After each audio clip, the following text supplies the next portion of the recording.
Berapa hari ni? 5 hari kot. 5 hari. Ya. You boleh tunggu lah.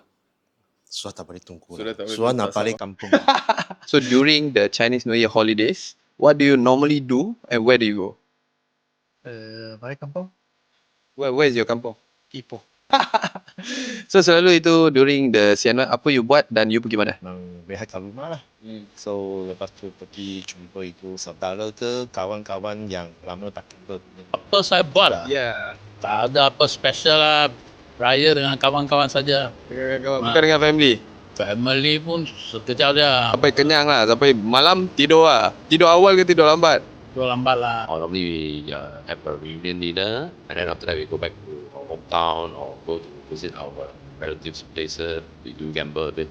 Oh, gamble a bit lah. So do you have any wish for the people who are celebrating Chinese New Year? Any wish ah? Heng ah, ong ah, huat ah.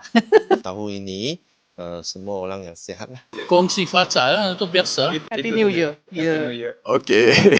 Like to say Happy Chinese New Year, 新年快乐，万事如意，心心力力，年年有余啊。 Kong Si Fa Chai, Happy Chinese New Year.